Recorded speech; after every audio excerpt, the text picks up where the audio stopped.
Ah, bueno, dale, dale. Sí, dale, dale. Ponelo a grabar y me lo compartes para Aunque que... creo que por el chat, a la parte derecha cuando uno abre, hay como tres punticos y creo que Ajá. ahí se puede como organizarlo el host. Sí, ahí dice guardar el chat, pero bueno, Pero ya igual. arriba, creo, arriba, donde aparecen como los participantes.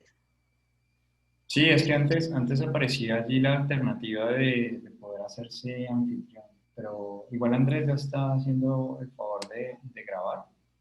Entonces voy a compartir la pantalla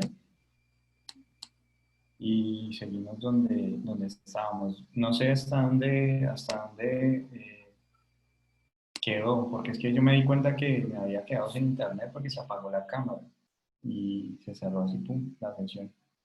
Entonces no sé hasta dónde, mm, digamos Profe, que, hasta la segunda, tener dificultades para expresar sus necesidades ah, con palabras modernas.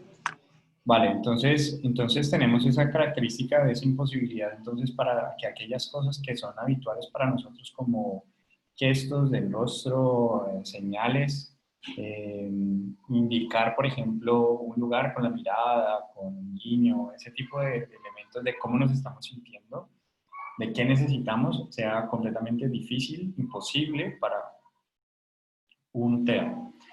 Eh, Casi que se juega con los objetos de una manera rutinaria, o sea, siempre el carro será un carro y nunca será otra cosa.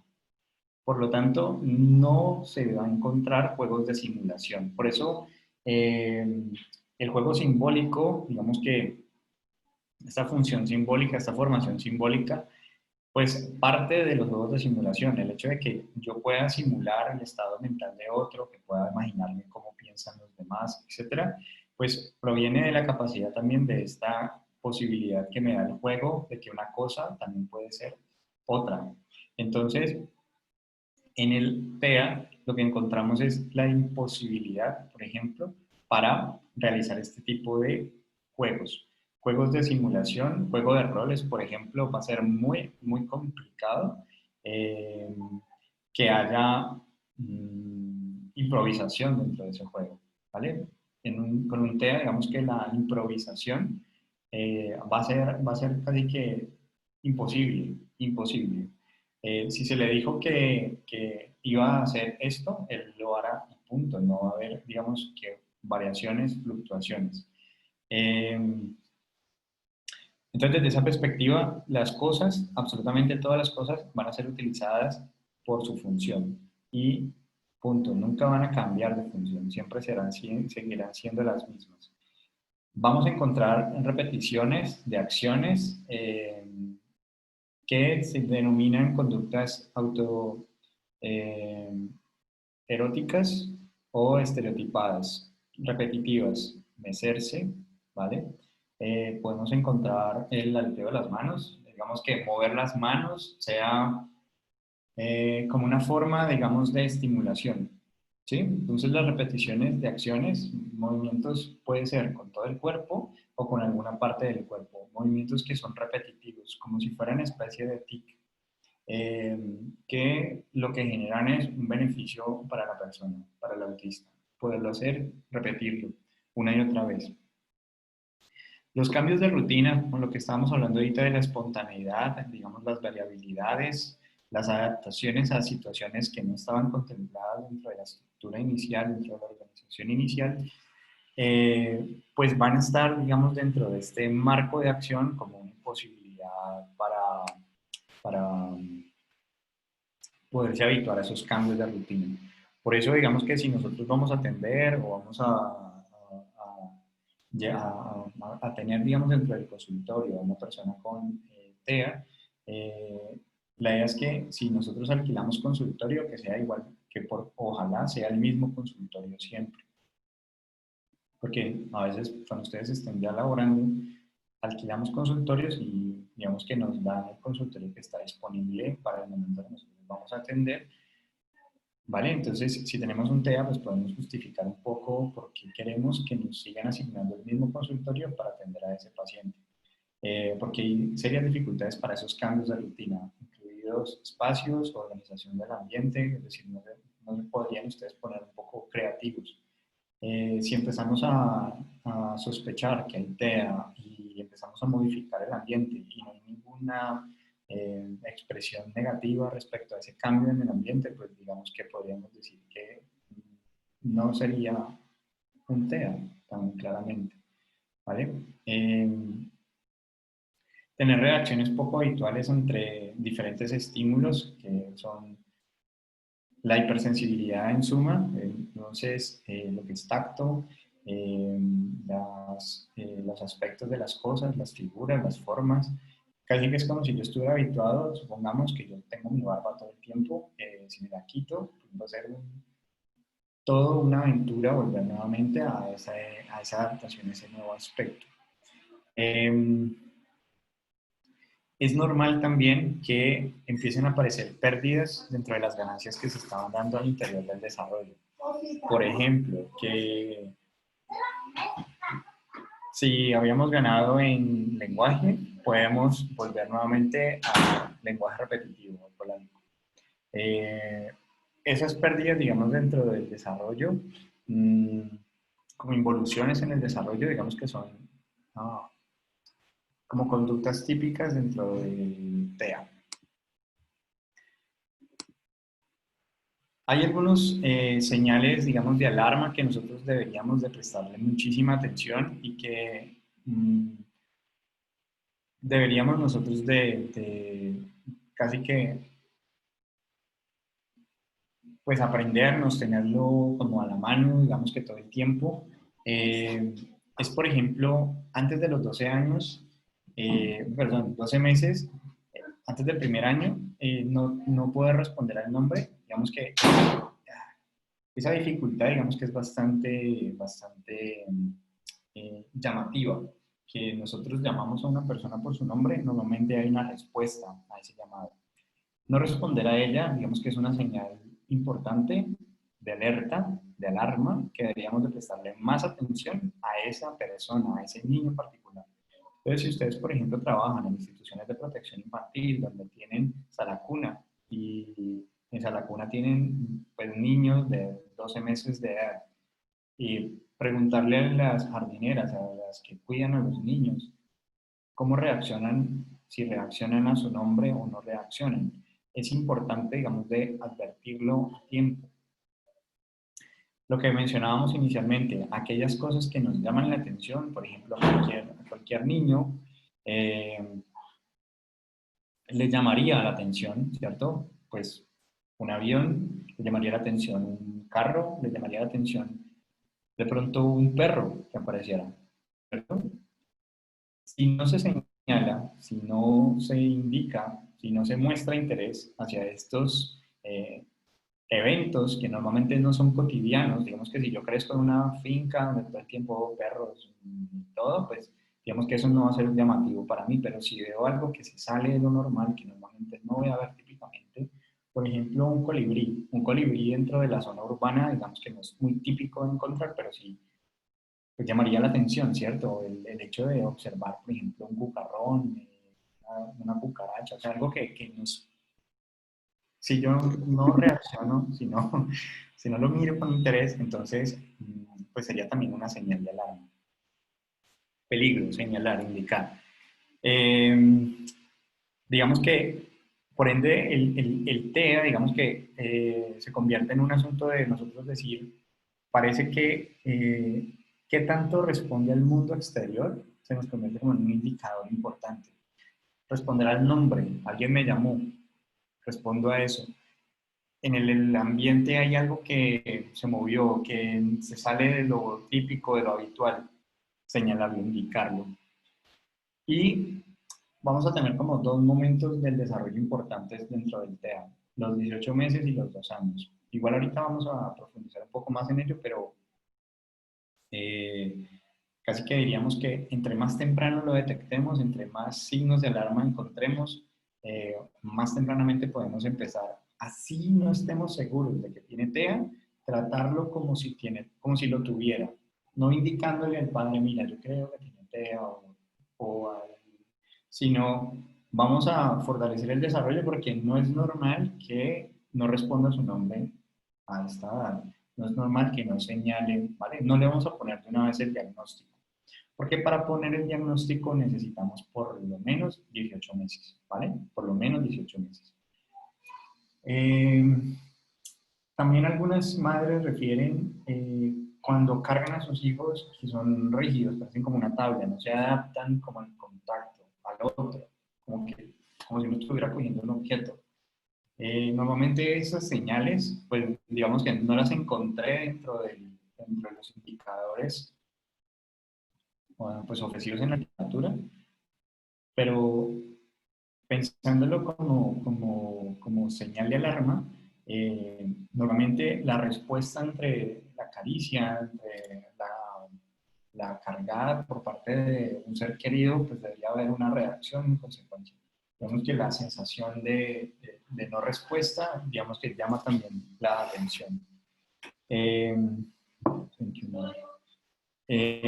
Lo otro que también encontramos es lo de los juegos de simulación. Los juegos de simulación, por ende, el juego temático de roles, la función simbólica, pues es fundamental para el desarrollo de la mente y de la cognición futura. Por lo tanto, no vamos a insistir en esto, por lo que ya hemos hablado pues bastante de eso en cursos anteriores, pero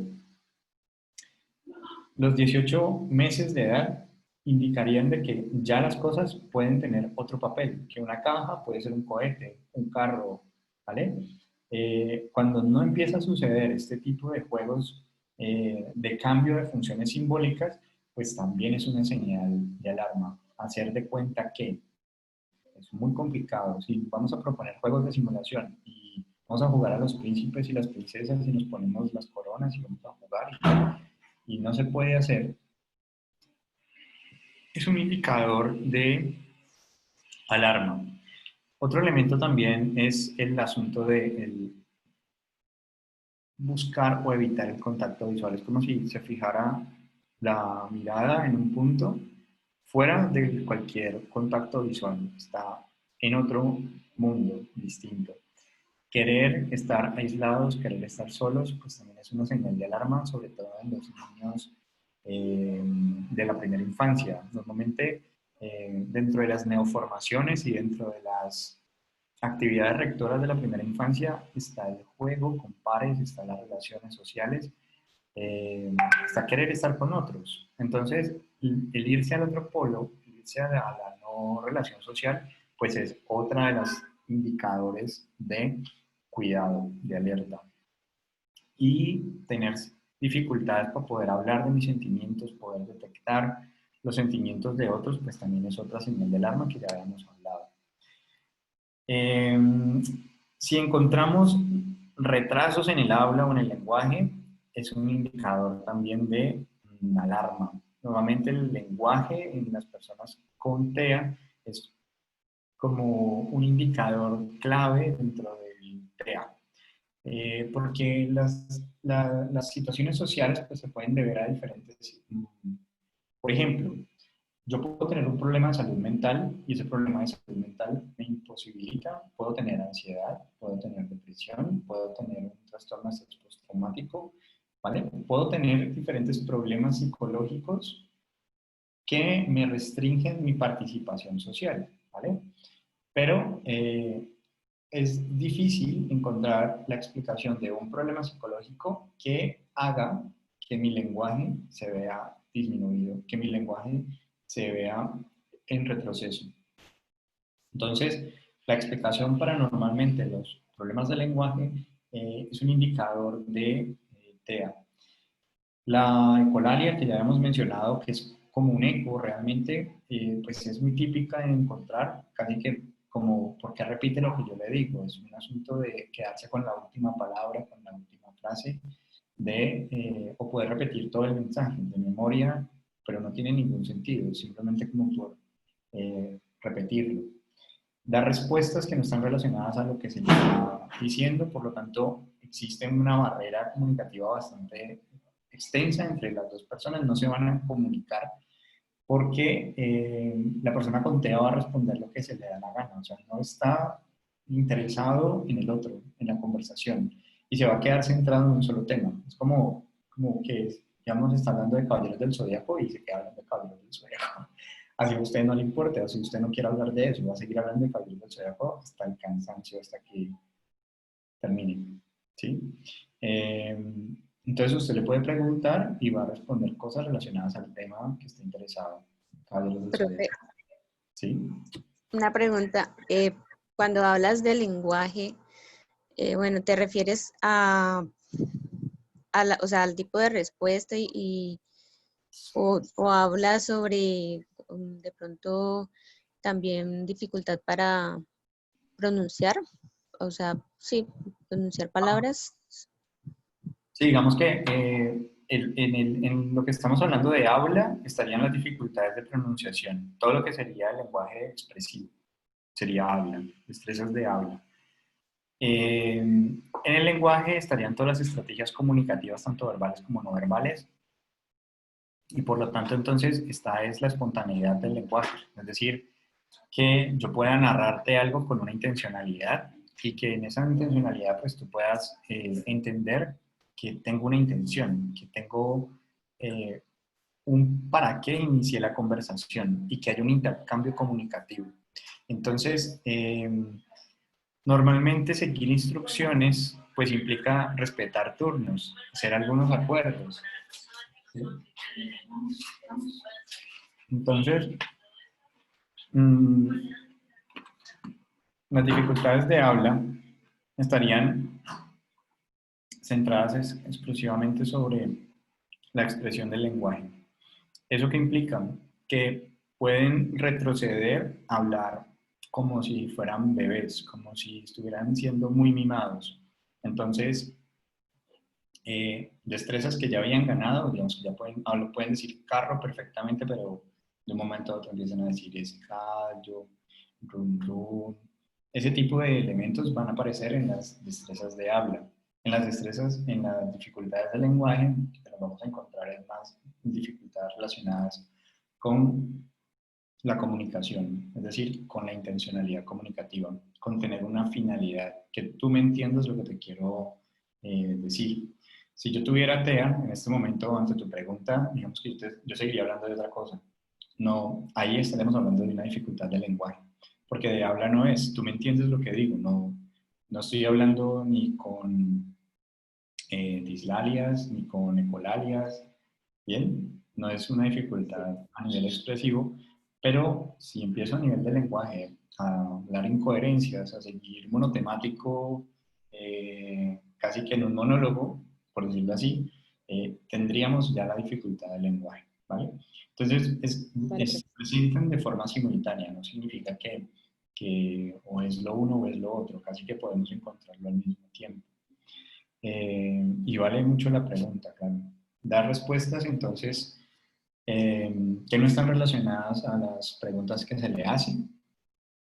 Se irrita con cambios pequeños, lo que hablábamos de las rutinas es algo típico. Si empezamos a ver personas que se irritan con facilidad ante pequeños cambios, pequeñas minucias que por ejemplo, Death Note. En Death Note, por ejemplo, Light Yagami deja una marca milimétrica sobre la puerta para saber si alguien ha entrado a su cuarto o no. Son cambios pequeños, sutiles, mínimos, que solo ellos notan. El peinado, digamos que puedo simplemente cambiar un poco mi peinado, que eso una persona con TEA lo va a notar. Cambios muy pequeños en la apariencia, en la estimulación, en el ambiente, en la rutina cotidiana. Eh, ¿Vale? Tener intereses obsesivos es otro de los aspectos como de señales de alarma. Esos intereses obsesivos pueden, por ejemplo, querer ver una película desde el principio hasta el final, incluidos los créditos. Y si usted se los quita, berrinche, ¿vale? Entonces, son intereses que uno dice, bueno, intereses obsesivos como coleccionar cosas, ver cosas desde el principio hasta el final, escuchar una canción una y otra vez, y una y otra vez, una y otra vez, ver el mismo programa una y otra vez, ¿vale?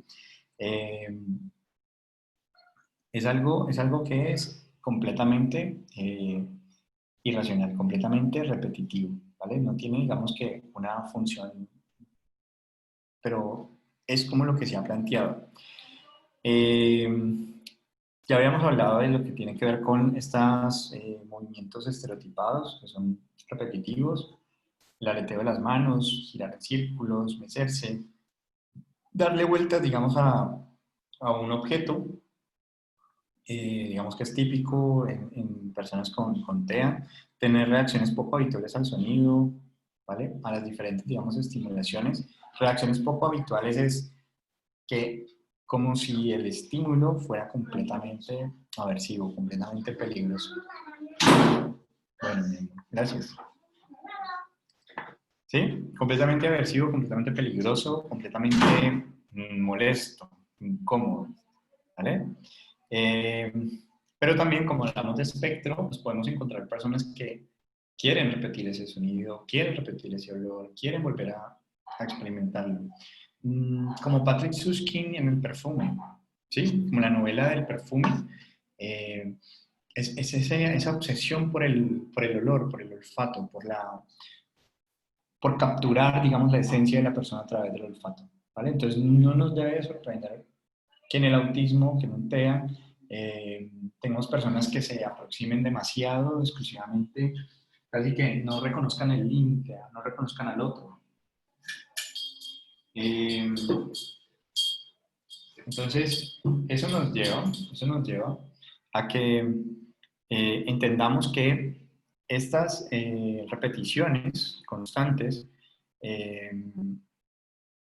pues nos deben de llamar un poco la atención, pero también podemos tener niños que disfrutan del juego repetitivo, del mecerse, el darle vueltas a algo, el ver muchas veces algo, y eso no significa, ¿no?, que tenga TEA. ¿Dónde entonces está la característica principal? Volvemos nuevamente la teoría de la mente, es decir, el reconocimiento del otro, ¿vale? Y entonces aquí, por ejemplo, les hago esta socialización de un caso en particular, en el cual el paciente tiene todas las características de TEA, absolutamente todas. Un lenguaje ecolálico, sonidos completamente incomprensibles, es decir, ante la pregunta ¿cómo te llamas? Ba, ba, ba, ba, ¿vale? Y ba, ba, ba, ba para todo. Y ante esa situación, ¿vale?, viene entonces el psicólogo en una posición en la cual ese psicólogo también empieza a hablar en el mismo lenguaje, ba, ba, ba, ba, ¿sí? Y va, va, va, va, va, va, y con una intencionalidad comunicativa, y va, va, va, entonces, va, va, va, ¿vale? Hasta que el niño empieza a decir, no te entiendo. Y era la primera vez, ¿vale?, que el niño hablaba. Es decir, para toda la familia, para todo el mundo, para todas las personas, profesores, etcétera, pues era un TEA, ¿vale? Y entonces la pregunta es, ¿qué fue lo que notó este psicólogo? ¿Qué fue lo que vio este psicólogo en el que dijo, yo no creo que sea un TEA, ¿vale? Y era el asunto de que en el juego, cuando se jugaba, eh, se podía compartir el juego, ¿vale? Con ese niño en particular. Y entonces la posición fue irse hacia el lugar de, vamos a ponerlo en el lugar de que entienda que nadie le entiende. Y vamos a mantenerlo ahí, y yo me voy a mantener ahí. Y entonces cuando el niño dice, no te entiendo, pues entonces el psicólogo le dice, pues nadie te entiende. Y empiezan desde ahí a construir el lenguaje, a construir las habilidades sociales, ¿vale? A construir entonces el reconocimiento de esas emociones, sentimientos, pero es un asunto en el cual a veces las personas se posicionan en un lugar porque la misma familia, las mismas personas, cuando son madres sobreprotectoras, padres sobreprotectores, el niño señala y le pasan. Entonces no hay necesidad de la palabra, no hay necesidad de que aparezca, pásame por favor tal cosa, ¿vale? Entonces, tener en cuenta que los niños con TEA realmente existe es una imposibilidad para poder realizar estas actividades y que son muy susceptibles, ¿vale?,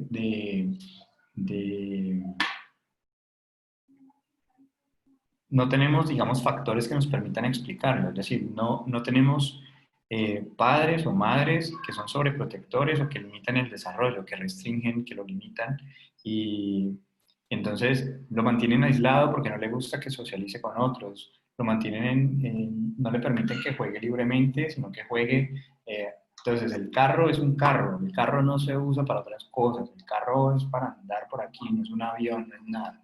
Entonces la función educativa, o sea, el papel que tiene la educación a partir de la crianza, pues juega un papel también en que existan algunos comportamientos muy particulares que pueden ser leídos como TEA cuando en realidad no lo son, ¿vale? El contacto visual, la mirada. Entonces, en el caso que les estaba contando, la mirada, el juego compartido estaba presente, es decir, nos mirábamos y eso digamos que es importante. Ahora, tener estas reacciones poco habituales también implica que pues reconozcamos entonces por dimensiones. Entonces, en las destrezas sociales, ¿vale? Normalmente las personas con TEA pues no responden a su nombre a los 12 meses de edad, evitan el contacto visual, prefieren jugar solos, no comparten intereses con los demás. O sea, realmente ustedes pueden estarse riendo y disfrutando muchísimo del juego que están teniendo, que yo no entiendo, realmente no me interesa tampoco y voy a jugar solo. Interactuar únicamente para llegar a una meta deseada. En este caso vemos a las personas como herramientas. Es decir, yo quiero, no sé, subirme a una silla, supongamos. Entonces voy a reconocerte, te voy a pasar mis manos para que me cargues y me pongas ahí, pero es solamente para esa meta que interaccionaré contigo, no es por nada más, por una meta en particular, ¿vale? Tener expresiones faciales apáticas o inadecuadas, pues es muy complicado con TEA, ¿por qué? Porque las emociones se expresan de manera, pues, visceral, corporal. Entonces, él está hablando de algo triste con una sonrisa en el rostro, o está con un gesto de tristeza hablando de algo que lo tiene feliz, está contando cosas que lo ponen feliz. Entonces, no hay, digamos que, una clara representación de la emoción a nivel corporal. No comprender los límites del espacio personal. Ay, esto sí que es, digamos que muy típico porque nosotros cuando abrimos nuestras manos, ese es nuestro espacio personal. Entonces casi que como 1 metro cuadrado más o menos, lo que tenemos de espacio personal. Ese espacio personal las personas con TEA no lo reconocen. Se te van a pegar mucho para hablarte, para relacionarse contigo. Es como si no existiera ese otro personal del otro lado. ¿Vale? O sea, no hay un límite, no hay esos límites. Se pueden sentar encima tuyo, tú estás en el celular y ponen la cabeza para mirar qué es lo que estás haciendo. No te dejan, no reconocen pues que están haciéndote algún daño, ¿vale? No están como causándote pues una alteración, no lo notan. Tienes que hacérselo notar, pero no lo notan por sí mismos. El contacto físico básicamente es limitado, prácticamente nulo. Si un TEA está angustiado, está preocupado, no va a sentir realmente, no va a entender, mejor dicho, casi que todo lo que ustedes hagan por consolarlo, por hacerlo sentir un poco mejor. También lo que habíamos hablado de poder reconocer sus propios sentimientos. De hecho, todas las destrezas sociales están fundamentadas sobre las emociones. O sea, el pegamento de lo social son las emociones. De ahí que entonces para los TEA prácticamente lo que mencionaba Liana en un principio, la ansiedad por ansiedad social, la ansiedad por el hecho de separarse del ser, digamos, que representa seguridad, que es estable, que mantiene una estructura, un orden, pues va a ser bastante difícil para un sujeto con TEA poder desarrollar como sus habilidades sociales. A nivel de la comunicación, ¿Qué encontramos a nivel de comunicación? Pues además de las que ya habíamos mencionado, ya habíamos hablado del habla y el lenguaje, ya habíamos hablado de la ecolalia. Normalmente los niños pasan por esa etapa ecolálica de repetir lo que el otro dice, pero es una fase, una etapa del desarrollo del lenguaje. Básicamente como para aprender cómo suena, cómo se produce esa palabra nueva, ¿vale? Poderla reproducir, porque no la conocen. Entonces es una ecolalia básicamente como para practicar esos nuevos sonidos, pero desaparece a los 3 años. Por lo tanto, pues si tiene más de 3 años y está todavía con ecolalia, pues digamos que es un indicador también de alarma. Invertir los pronombres, ¿eso qué significa? Que muchas veces va a hablar de yo y realmente dice tú. Entonces, confundir tú, yo, él, ella, ese tipo de nosotros, todo ese tipo de pronombres van a ser, digamos, algo típico de que pase en la comunicación con un TEA. Ya hemos hablado de las respuestas a preguntas que no se le han hecho, nos vemos que responde lo que quiere. No hay, digamos, como ustedes cuando se comunican, pues reconocen que se están comunicando porque en el otro hay una respuesta. En las personas con TEA no hay ninguna respuesta, no hay un indicador que les diga, sí, si yo estoy señalando, digamos, el vaso, pues no implica eso que entonces me vaya a pasar el vaso o vaya a mirar hacia el vaso, ¿vale? Casi que no utilizan gestos, el adiós con la mano, el bien, ya lo habíamos mencionado, tampoco son dimensiones de la comunicación que están presentes, pero que es como si tuviera muy pocas habilidades comunicativas, muy pocas destrezas comunicativas.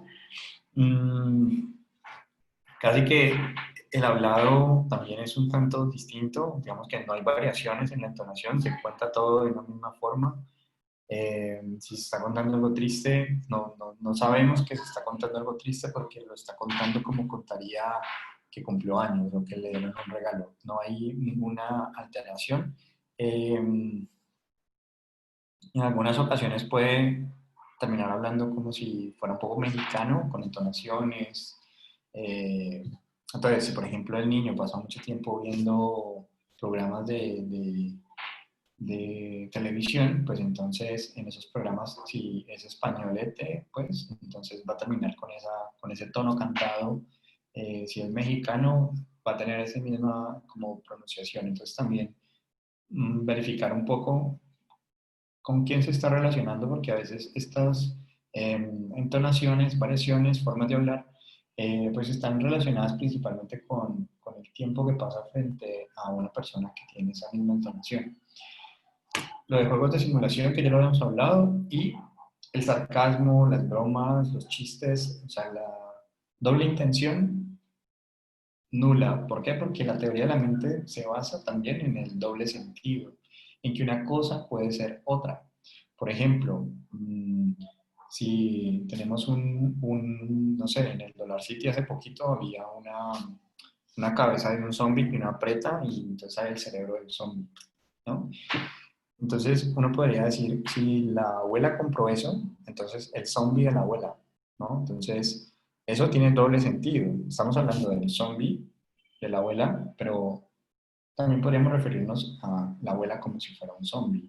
Pues tu abuela como zombie, ¿vale? Ese doble sentido también está dentro de la dificultad de la comunicación con una persona con TEA, ¿vale? O sea, es muy literal el asunto, muy concreto. El carro es carro, el zombie es zombie, no tiene otro sentido, ¿sí? Igual ustedes pueden pensar en ejemplos también de doble sentido, muchos otros, pero se me ocurrió ese en este momento. Intereses y comportamientos poco habituales. Esto también, digamos que nos llama la atención un poco porque el tiempo libre, digamos, de un TEA, lo que hace es juegos muy particulares. Por ejemplo, tomar objetos, juguetes, y apilarlos en una línea. Y ese es su juego. Y luego volverlos a apilar. Y si se llegan a mover, molestarse porque se los movieron. No se pueden mover, tienen que estar en una línea. ¿Listo? Mantenerse todo el tiempo, por lo tanto, tienden a ser muy organizados, excesivamente organizados, milimétricos. Cuentan, ¿vale? Muy obsesivos un poco. Jugar con los juguetes de la misma forma todas las veces, obsesionarse con partes de los objetos. Entonces, tienen un carro al que todo el tiempo lo único que hacen es mover las ruedas, tienen un helicóptero al que todo el tiempo le hacen el movimiento de girarle la hélice, se obsesionan con algún elemento que les llama muchísimo la atención y sobre eso es el juego. Entonces son obsesivos en ese sentido. Irritarse con los cambios pequeños, ya lo hemos hablado, tener intereses obsesivos también, tener que seguir determinadas rutinas, es básicamente lo que tienden, digamos, los TEA, crear rutinas para todo, todo es un ritual, bañarse se repite sagradamente, la forma de comer, por eso a veces los TEA también se obsesionan y comen solo ciertos alimentos, no otros, y son rituales, rituales, o sea, piénsenlo como un ser ritualista, ¿vale? Muy repetitivo en lo que hace. Aletear las manos, mecerse, girar en círculos, que ya lo habíamos hablado. Otros síntomas que también encontramos dentro del TEA es la hiperactividad, la impulsividad. Eh, Eso porque digamos que lo podemos pensar, digamos que todo este asunto de la conducta estereotipada implica como si tuviésemos la necesidad de una autoestimulación. Eh, Muy poca posibilidad de concentración, entonces fíjense que uno podría decir, bueno, ¿será que tiene un TDA o TDAH? Porque también aparece, digamos, esa sintomatología junto con el autismo. La agresión, el autolesionarse, los berrinches. Entonces ahí digamos que hay que prestarle atención porque pues, tenemos sujetos, personas, niños, que resuelven con berrinches. Yo no sé si ustedes han visto berrinches, si les han hecho berrinches, pero un berrinche lo reconocemos como la pataleta. eh, y esa pataleta, digamos que dura un tiempo, o sea, no es como que aparece un momento y desaparece el llanto, sino que es un llanto que es continuo, que a veces implica la tirada al piso, Sí, es profe. el detenerse completamente, ¿no? El detenerse completamente. Ahí lo que ellos hacen es gritar, se tiran a veces, pues no sé, como son, obviamente son muy diferentes, pero pues lo que hacen, el que yo pude ver fue gritar durísimo, muy duro, porque yo no sé de dónde sale ese tono de voz, es demasiado fuerte, aparte también se tiran al suelo o golpean las cosas, lo primero que haya a su alrededor. Ujú. Claro, por eso empiezan a aparecer estas autolesiones, estas agresiones a los demás, o sea, lo que existe a su alrededor, si se perdió el control, se va a expresar. Si se perdió, digamos, el control porque hubo un movimiento de algún patrón que estaba, digamos, ya estipulado, se cambió de profesor sin que se lo hubiera preparado, se cambió de salón sin que se hubiera preparado, de silla, etcétera. Puedes encadenar, digamos, conductas autoagresivas, agresivas, berrinches, hábitos de alimentación y sueño poco habituales, que ya hemos hablado un poco de cómo esto y no esto. Eh, Respecto al sueño es el hecho de permanecer mucho tiempo despierto, pocas horas de sueño.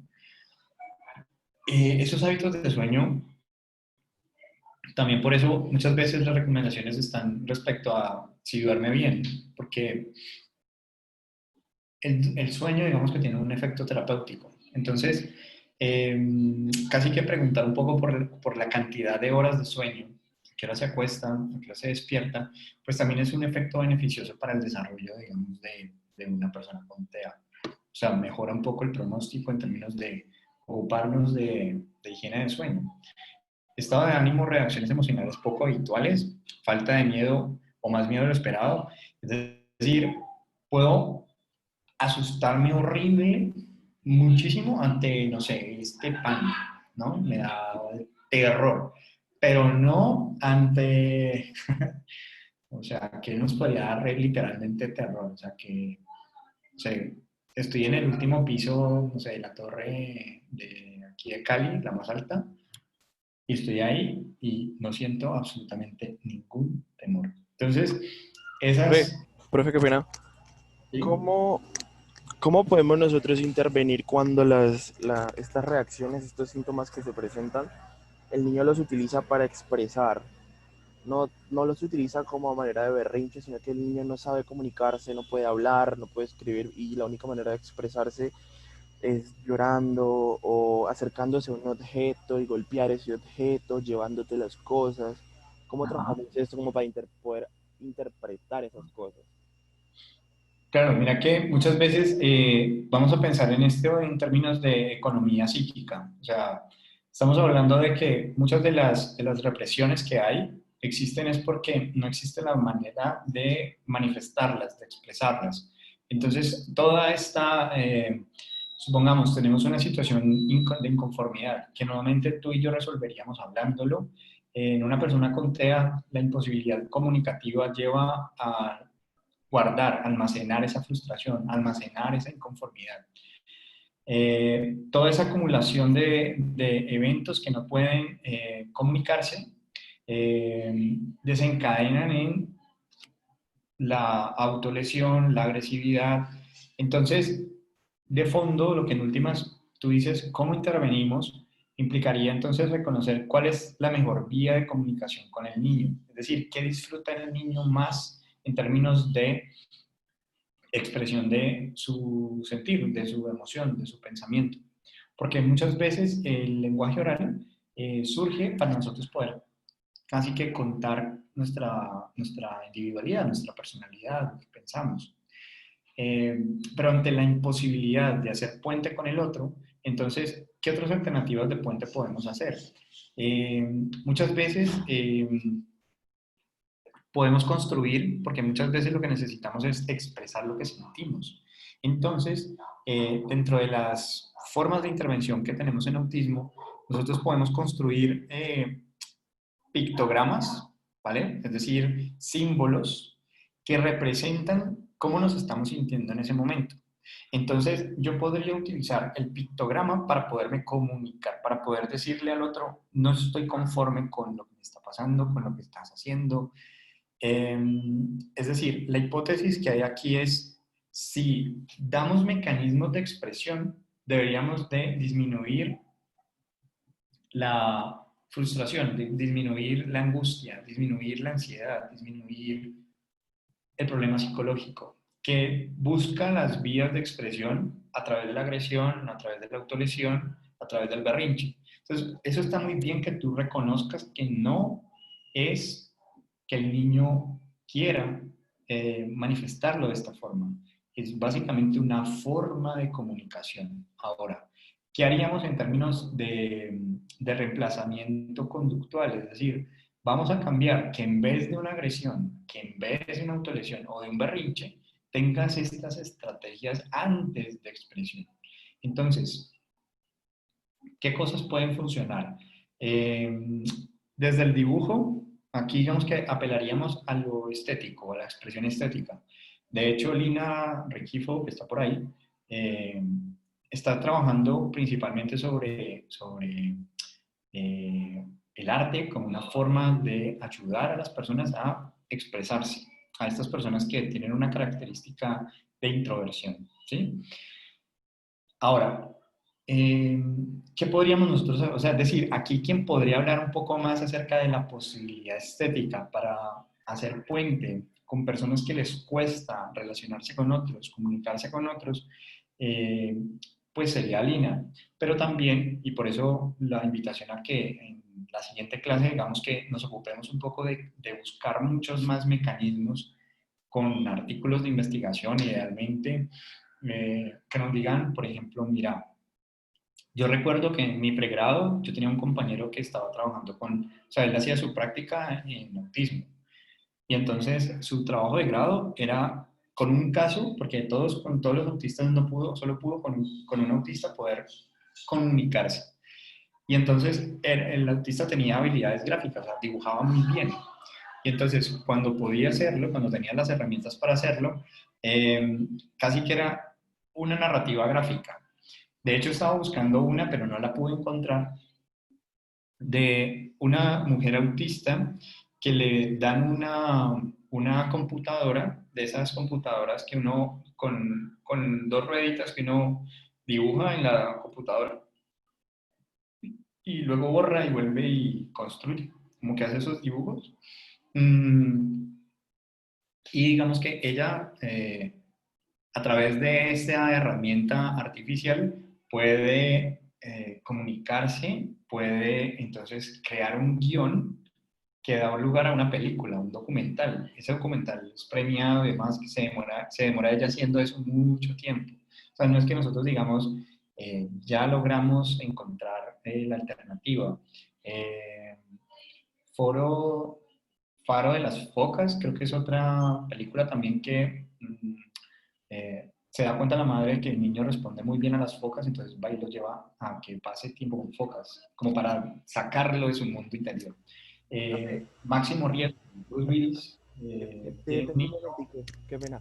Sobre lo que mencionaste anteriormente de los pictogramas, antes de que se me olvide, ¿hay Sí. algún tipo de guía que, que me ayude como a estudiar la interpretación de esos dibujos? Porque, pues, te digo, en mi caso que yo tengo con el niño que tiene autismo y tiene otros dos diagnósticos más, que, pues, aquí recordar en sí, recuerdo que uno es un trastorno no específico y el otro es un trastorno del lenguaje expresivo. Entonces, pues, el niño, ahora que tú lo mencionas lo del dibujo, él cuando yo estoy trabajando y no él puede hablar o no me puede hacer cierto tipo de cosas, deja la cámara ahí, se para, se va y me trae un lápiz y una hojita y empieza a dibujar cosas. Pero lo que noto es que siempre me dibuja muchos niños, o sea, muchos muñequitos, y siempre uno de esos muñequitos es diferente a los demás y tiene cosas, tiene como, es como que ese sí tiene ropa, como que ese sí tiene cositas. Por lo menos hoy trabajé con él y llegó un momento que no quería hablar más, solamente me estaba mirando y ya él no quería hablar conmigo. Entonces le pedí que por favor me dibujara cómo, qué pasaba cuando él estaba enojado, ya que eso era lo que estábamos trabajando hoy. Y pues me dibujó como 12 muñequitos, así solo palito, bolita, y uno de esos 12 tenía como cuernos, tenía un carrito, como una especie de carro, había un balón de fútbol, y lo encerró. Pero entonces yo me pongo a pensar, yo no entiendo qué es eso, no tengo como idea de cómo interpretar eso. Entonces, Ujú. si hay alguna guía que me ayude a yo estudiar sobre esas cosas. Yo quisiera añadir que en lo que yo he podido investigar, he encontrado también que hay un sustento, digamos, como teórico con todo lo que tiene que ver con los mandalas y como la manera en cómo lo representamos, los colores, e incluso la fuerza y la forma en que lo representamos y lo coloreamos.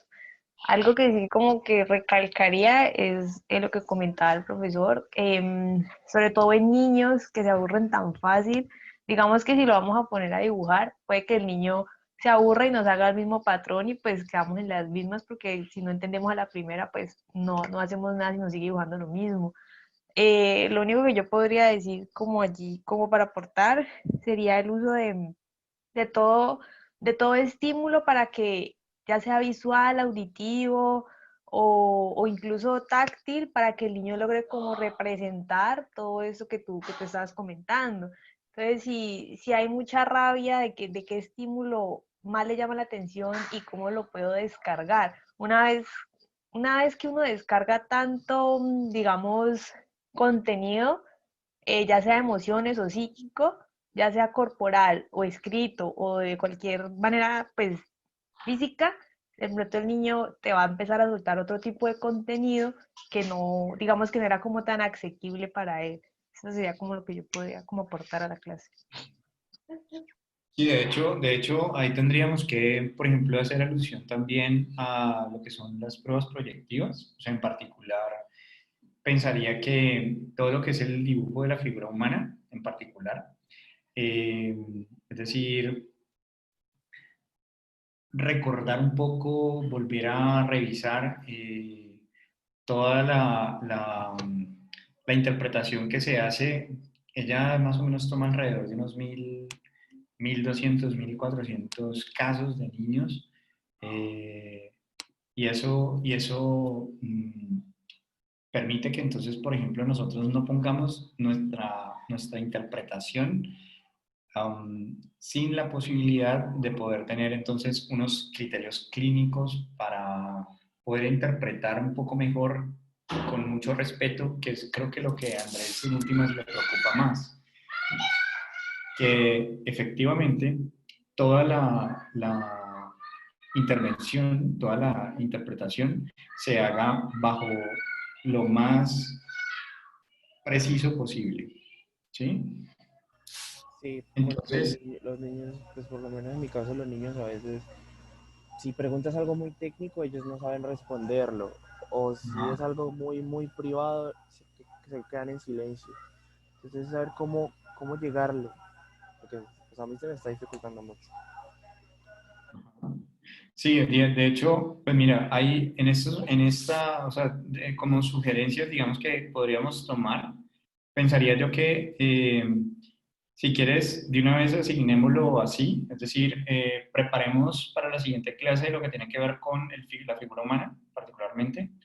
Si quieres, yo me encargo de lo de la figura humana y tratamos entonces para la siguiente clase de, si quieres, presentar pues el dibujo, y hacemos como el ejercicio de poder entender un poco ese dibujo, reconociendo la situación particular del niño, ¿sí? Eh, y digamos que los demás podríamos revisar otras maneras de intervención, ¿vale? Otras maneras de aproximación que puedan servirnos, porque lo que vamos a hacer realmente, o sea, por más que nosotros nos formemos en autismo, seamos expertos en autismo, queramos ser expertos en ello, tenemos que reconocer que no siempre nos va a funcionar una propuesta interventiva. Entonces, me gustaría que pudiésemos la siguiente sesión poder precisar un poco mejor todas estas diferentes aproximaciones al autismo, de formas de intervenirlo, de aproximarnos, de cómo accedemos a ese mundo que se nos hace casi que eh, imposible de acceder. ¿Por qué? Porque no hay lenguaje, ¿vale? ¿Por qué? Porque al otro, al TEA, al que tiene TEA, digamos que tiene ese mundo interior, pero se nos hace difícil acceder a él, ¿sí? Entonces, de hecho, también Eliana, también digamos que su pasión también es el TEA, ¿no? Entonces, creo que hay mucho por discutir, por hablar, por poder entender puentes, cómo hacemos puente con el otro. Y entonces yo pensaría que sería útil revisar esas apuestas interventivas de responder precisamente a tu pregunta, ¿sí? O sea, que yo pueda decirte, mira, llama la atención, hay algunos aspectos de lo que me estás tratando que llaman la atención, pero me gustaría que pudiéramos, pues, tener todos unos criterios allí de discusión, ¿no? Que podamos como beneficiarnos eh, al máximo. Bueno, volvería a repetir que vamos a próxima sesión, digamos que la sugerencia con los dibujos para la revisión es el dibujo de la figura humana. Porque finalmente interpretar la grafía es una prueba proyectiva, es una interpretación de la representación gráfica. Entonces, hay unos criterios clínicos que se siguen, que se tienen para la interpretación, que eso es lo que en últimas está buscando Andrés que se pueda tener, que lo que interpretemos no vaya más allá, no supere lo que en últimas queremos. Entonces, vamos a revisar próxima sesión lo que es la figura, la figura humana como prueba, como instrumento de evaluación, pero también estrategias de intervención, o sea, estrategias de aproximación a ese mundo interior. Cómo podemos acceder, cómo podemos entonces mejorar la sintomatología, acompañar al padre sobre qué aspectos deberíamos focalizarnos para la intervención, así como lo hicimos con el TDAH, deberíamos de poderlo hacer también con los padres de niños con TEA o de adultos con TEA, ¿vale? Entonces, eh, esa es como la intencionalidad de trabajar, digamos que la próxima sesión sobre cómo hacemos puente. Entonces la idea es que consulten formas que estén reportadas como en la literatura. Muy seguramente vamos a encontrar son reportes de caso, serie de casos, porque es muy raro la posibilidad de acceder, de intervenir, ¿cierto? En TEA. Entonces, vamos a mirar. Profe, ¿Sí? me acaba de surgir una duda. Bueno, yo de las pruebas proyectivas pues no conozco mucho, pero digamos que el hecho de que las personas con autismo pues eh, digamos vean el mundo de una manera distinta a las de nosotros, ¿sí? Digamos que la interpretación que se haría a partir de esas pruebas proyectivas de los dibujos no variaría. Ujú.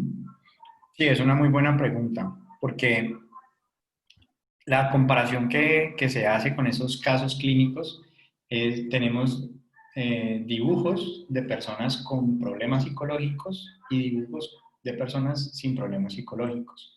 Y entonces, básicamente que lo que se compara de esa figura humana es si tiene, qué tantos elementos tiene esa figura humana y entre más elementos tiene, por decirlo así, eh, se parece más a la normalidad. Entre menos elementos tiene, se parece más pues, a la normalidad. Entonces, eh, si bien la evaluación de la figura humana, desconozco si tiene dentro de su población dibujos de personas con autismo, sí sé que existen dibujos de problemáticas psicológicas como esquizofrenia, como depresión, ¿vale? Ese tipo de situaciones aparecen allí. Entonces, la comparación sería en términos de funcionamiento normal versus funcionamiento anormal en términos de características de los dibujos. Entonces uno diría, pues vamos a mirar cómo están esos dibujos. Además que llama la atención es que ante la intención comunicativa de Andrés de decirle cómo te sientes respecto a la rabia, cómo está esa rabia en este momento, ese sea, digamos, el dibujo que él realiza, que el niño realiza. Entonces, ya de entrada, ahí no tendríamos la instrucción como debería de ser en la prueba. En la prueba, la figura humana, nosotros le decimos a la persona que en la hoja en blanco dibuje una figura humana, una persona, la que ella quiera, lo más completa posible. No tiene que quedar bonita, no estamos calificando que sea bonita, no es un premio de dibujo, pero que sea una persona o una figura humana, ¿vale? Entonces ya por allí ya tendríamos como un primer elemento de dificultad, porque digamos Andrés, digamos que no hizo ese procedimiento, pero él dice, yo quiero tratar de entender el dibujo que hizo. Entonces, lo que podríamos hacer es empezar a mirar los dibujos que para la figura humana son dibujos de personas con dificultades clínicas, o sea, con indicadores clínicos significativos y mirar si están presentes en la figura humana. De hecho, eh, el hecho de que dibuje palitos y bolitas implica que si le pidiéramos que dibujara una figura humana, seguramente el dibujo de la figura humana va a tener palitos y bolitas. Es decir, la forma en que representamos una persona, esa es la forma en la que se representan las personas, cualquier persona. Una persona con rabia se representa de esa manera para el mundo del niño, ¿vale?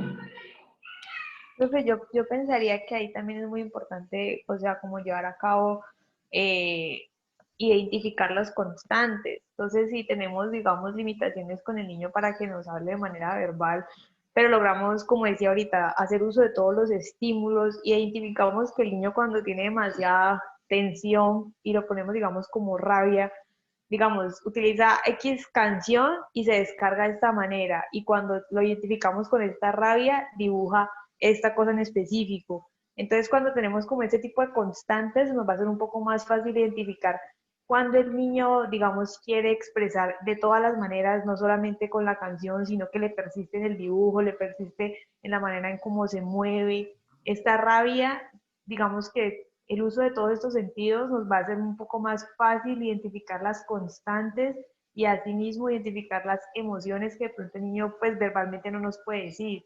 Yo creo que también, porque yo he buscado muchas pruebas en manera de colores, de dibujos, de formas, y la verdad es que no he encontrado como muchas o no en todas las poblaciones. Entonces me parece que la constante o el estar allí como pendiente de todos los detalles, haciendo uso de todos los estímulos, es una herramienta como muy fundamental para identificarlo en poblaciones que no tenemos como ese sustento allí de pruebas y de Ujú. resultados. Sí, de hecho, o sea, en el fondo, digamos que el asunto es que en el TEA se convierte como en una exploración, es decir, Andrés está construyendo una interpretación porque no hay antecedentes o hay pocos antecedentes de lecturas interpretativas respecto al dibujo de una persona con TEA, porque normalmente eh, recuperaríamos la información del tipo cómo surgió, digamos, la lectoescritura o cómo surgió, digamos, el sistema de comunicación. Y normalmente siempre empiezan por gestos, eh, por vocablos, eh, y entonces desde esa perspectiva uno dice, bueno, si eso no está, se requiere que ese sistema comunicativo pueda madurar para poderse consolidar el lenguaje escrito. Entonces, si nosotros, por ejemplo, tenemos una imposibilidad para podernos comunicar a través del lenguaje, entonces volveríamos a los planos de formación de la acción. A nivel verbal no podemos, vamos a ir al plano perceptivo, a ver si en el plano perceptivo nos podemos comunicar. Si no en el plano material, en el plano material podemos encontrar la música, o sea, utilizar el cuerpo como mecanismo de expresión, utilizar la plastilina como mecanismo de expresión, lo que podemos representar, construir con nuestras manos. Entonces, desde esa perspectiva es importante nosotros entender que esa modulación de los planos implicaría que nosotros, al momento de poder hacer una interpretación, podemos hacerla siguiendo un instrumento. Entonces, por ejemplo, Andrés dice, yo le apliqué la figura humana. Eso significa que entonces puede utilizar qué nos dice ese instrumento respecto a esto. Pero para leer esta otra construcción, esta forma interpretativa de cómo te sientes respecto a tu rabia, ¿vale? Entonces, ahí podemos encontrarnos es, si quiero hacerlo bajo una prueba, eh, tendríamos que empezar a leer muchísimo sobre eh, casi que un psicodiagnóstico centrado es en pruebas proyectivas, en grafía, en trazo, en calidad del trazo, como para partir de ahí construir, intentar construir. Igual, pienso, ¿vale? Que podemos encontrarnos en la literatura científica algunas publicaciones ya de ejemplos, porque muy seguramente lo que Andrés está viviendo lo puede estar viviendo otro psicólogo en el mundo. Y entonces él publica y él dice, mira, yo hice esto para poder aproximarme a este mundo. Y esa lectura de ese mundo te puede servir de guía a ti para leer el mundo de este en particular, de este niño en particular. Entonces, todas las estrategias que nosotros podamos revisar, pues van a ser importantes porque de hecho es un desafío, o sea, de hecho la pregunta es, bueno, ¿cómo interpretamos, cómo nos aproximamos realmente tratando de no cometer errores? O sea, tratando de saber realmente que lo que estamos leyendo, interpretando es cierto, se aproxima a lo que el otro está viviendo. Entonces, por eso la evaluación y el diagnóstico de TEA es tan compleja. Por eso tenemos que observar comportamiento, tenemos que observar el desarrollo. Es confiable el diagnóstico aproximadamente a los 2 años. Primero hacemos una evaluación del desarrollo a los 18 meses y a los 24 meses, con particular atención si el niño tiene unos antecedentes de TEA hermanos con TEA, padre con TEA, etcétera, ¿vale? Heredofamiliares con TEA, bajo peso al nacer o son niños prematuros. En cualquiera de esas circunstancias prácticamente hay que prestar mucha más atención a los indicadores de desarrollo a los 18 y 24 meses. Si detectamos algún deterioro o algún retraso, entonces ya haríamos una evaluación de diagnóstico integral. ¿Qué significa esto? Pues que vamos a hacer una evaluación a profundidad por personas completamente especializadas, psiquiatras, psicólogos. Es decir, lo que estamos diciendo es que la evaluación del desarrollo la puede hacer cualquiera. O sea, puede decir, ok, mi hijo hace esto, hace esto, hace esto, ¿listo? Y ahí podemos nosotros formar a los padres para que detecten a tiempo, formar a los maestros para que detecten a tiempo, ¿vale? Y ya luego entonces que detectan, entonces vamos nosotros como especialistas, a esa detección. Yo creo que en cualquier momento nos va a sacar, ¿vale? Entonces, igual pues para no hacerlo pues a la carrera y como meter como información ahí a la mansalva, lo que quiero es, vamos a concentrarnos en la próxima clase, vamos a terminar este apartado, estos puntos con más calmita, pero la discusión la vamos a centrar es en la intervención, ¿vale? Es decir, cómo nosotros podemos mejorar las condiciones de la familia, de los maestros, de los pares, de una persona con TEA. Y entonces, con eso, pues la recomendación es buscar o en PubMed o en Scopus intervenciones con TEA, ¿vale? Eso digamos que nos va a dar unas pistas respecto a cómo podemos intervenir y la idea es que lo hagamos la siguiente clase pues mucho más participativo, que ustedes puedan decir, bueno, yo encontré esta forma de intervención que pueda poner algún tipo